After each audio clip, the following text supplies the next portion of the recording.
Welcome back to sort of car talk. हमारे एक बार सिद्दीक साहब ने हमारे से सवाल किया है कि आपने जो इतनी बड़ी बिल्डिंग्स बना ली हैं बैरियर टाउन में, और आप अमीरों के लिए बिल्डिंग्स बना रहे हैं, लेकिन आपको चाहिए कि आप गरीबों के लिए बिल्डिंग्स बनाएं और सस्ते घर बनाएं सो दैट कि गरीब आदमी ले सके और वो आपको दुआ भी दे। तो आइए इस पर बात करते हैं कि क्या ये पॉसिबिलिटी है इस तरह के घर बनाए जा सकें पाकिस्तान में।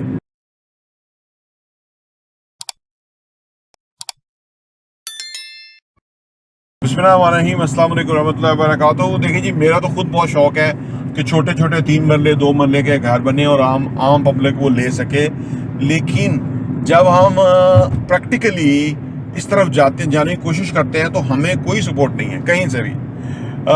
छोटे छोटे इलाकों में भी जो एरियाज है ना, वहाँ भी प्लॉट्स की कीमत बहुत हाई हो गई है। अच्छा, फिर कंस्ट्रक्शन की कीमत तो है ही हाई, वो तो कम हो नहीं सकती क्योंकि हमने भी मार्केट से ही चीज़ लेनी है। या तो हमें गवर्नमेंट देना कि जी आप 3 मरले के या 2 मरले के घर बना रहे हैं, आपको हम इंसेंटिव देंगे कि जी आपको स्टील जो है वो सब्सिडाइज रेट पे मिलेगा क्योंकि आप ये बनाने जा रहे हैं। ऐसा तो मैकेनिज्म है नहीं ना, या कम कीमत में मिलेगा ऐसा, या आप पे टैक्स ऑफ कर दिया जाएगा, सेल्स टैक्स या जो भी परचेज करेंगे, ऐसा तो है नहीं। अच्छा, फिर ये कि वो बन नहीं सकते उस तरह से। अच्छा, इसमें फिर जो असल मंसूबा है छोटे घरों के हवाले से, इमरान खान साहब ने जो ये मंसूबा शुरू किया था मेरा घर वाला, जिसके अंदर उन्होंने फोरक्लोजर्स लॉज लाहौर हाई कोर्ट से अप्रूव कराए थे और उसके बाद 33 अरब रुपया लोगों को कर्जा मिला था और एवरेज फी बंदे को जो कर्जा मिला था वो तकरीबन 31 लाख रुपया था। कुछ ने रेनोवेशन के लिए अप्लाई किया था, कुछ ने अपग्रेडेशन के लिए अप्लाई किया था, कुछ के पास प्लॉट था तो उन्होंने पैसा किया था उस पर, और उन्होंने छोटे घर बनाए थे। तो ये बेहतरीन मंसूबा था, बैंकों ने पैसा दिया था, ये बेहतरीन मंसूबा था। और दुआ करें कि इमरान खान वापस आ जाए और ये शुरू हो जाए। और जितना लोगों के हमें लोग कॉल करते हैं जी कर्जा चाहिए था, आप हमें गाइड कर दें, बेचारों को इस मुल्क में कोई परेशानी हाल ही नहीं है जब से वो इमरान खान गया, तो वो आ जाए और वो वाला मंसूबा शुरू हो जाए तो वो बेहतरीन मंसूबा था। और हर बैंक को देखें, अभी पिछले 1 साल के अंदर अभी रिपोर्ट्स आई हैं, ईच बैंक ने 15-15 अरब रुपया कमाया है। लोगों का पैसा सरकार को दिया सूद पे, हुकूमत को, और उसके ऊपर 15-15 अरब एवरेज उन्होंने कमाया 1 साल में, सिर्फ इस मद में। तो इसीलिए तो वो जो है ना, और महंगा कर्जा हुकूमत को देते हैं और इसके ऊपर वो बहुत कमाते हैं। तो ये कर्जा हुकूमत को चलो दें, लेकिन अवाम को भी दें ताकि वो अपने घर बनाए, और इससे जो है कि वो अवाम को कोई फ्रूट्स पहुंचे ना इस मुल्क होने के नाते। ये कर्जे ले के अल्लल्लाह तल्लों पे अपनी अयाशियों पे खर्च कर देते हैं और माले मुफ्त दिले बेरहम, हराम कमाना हराम खाना इनके नस नस में रचा हुआ है। और जो गरीब का टैक्स का पैसा, खून पसीने का, गरीब आदमी डबल रोटी लेता है, गरीब आदमी माचिस लेता है, उसके ऊपर टैक्स देता है, ठीक है ना। और इस मुल्क में अंदर जो अमीर तबका है वो टैक्स ही नहीं देता।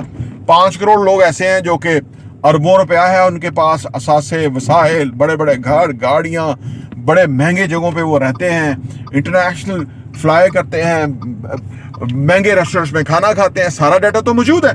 तो वो उनके ऊपर टैक्स लें ना, उनसे कम से कम साल का 1 करोड़ रुपया ईच लें टैक्स, तो फिर गरीबों को के ऊपर फर्क नहीं पड़ेगा और गरीबों को नहीं माचिस के ऊपर और अपनी खून पसीने की कमाई के ऊपर टैक्स नहीं देना पड़ेगा। असल में जो दुनिया भर में टैक्स का सिस्टम जो राइज हुआ था वो अमीरों के लिए हुआ था। इन सारे अमीरों ने वो चाल चलाकी से वो गरीबों के ऊपर कन्वर्ट कर दिया कि जो भी कोई चीज़ लेगा उसके ऊपर टैक्स देगा।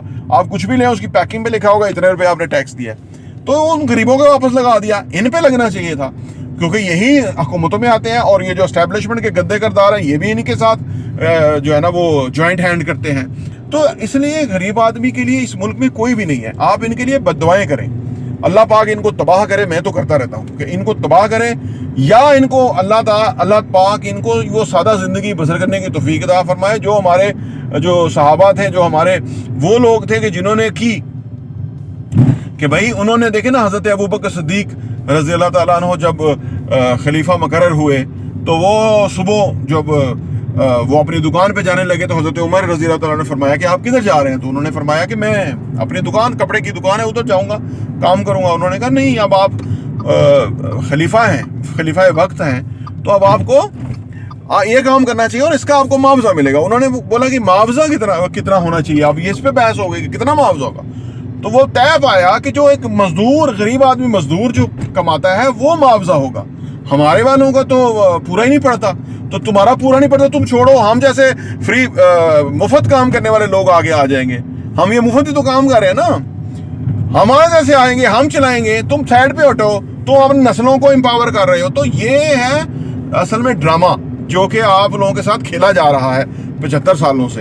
और अगर आप ये ड्रामा इनको खेलने देंगे और इनको आवे आवे जावे जावे कहेंगे और आप कहेंगे आपके लिए कोई छोटे घर बनेंगे, तो वो नहीं बन सकते। मैं बिल्डर्स के साथ, बड़े बड़े बिल्डर के साथ मैंने बात की जब इमरान खान का दौर था। मैंने उन्हें कहा कि ये वाली स्कीम है मेरा घर, इसको आप इसमें आप काम करें। उन्होंने कहा जी मैं हैरान हूं कि लोग, पाकिस्तान का बिजनेसमैन जो वो इतना समझ गया, उसने कहा ये इमरान खान के साथ कल को ये हो जाएगा जो हुआ।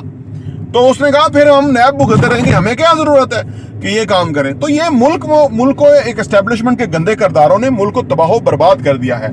बिजनेसमैन समझता है कि यहाँ कभी उसको अंदर ढक देंगे, कभी जो नया आएगा उसको अंदर ढक देंगे, और ये चोरी चकारी के लिए, लूटमार के लिए ये हैं, और जवाबदेह नहीं है, जवाबदेह के लिए फिर वो उनको आगे रखा हुआ है। तो ये सारा फ्रॉड है पाकिस्तान में जो 75-76 सालों से हो रहा है। और अब आवाम को उठ खड़े होना चाहिए तुर्की की तरह, और टैंकों के आगे लेट जाना चाहिए, सो दैट के इनसे हमारी जान छूट जाए। इसके अलावा कोई चारा नहीं है। गरीबों का कुछ नहीं होगा, या गरीबों को फलस्तीन की जगह की तरह मरना पड़ेगा, या इनके साथ लड़ना पड़ेगा, कोई और चांस नहीं है। प्रॉपर्टी टीवी देखने का बहुत बहुत शुक्रिया।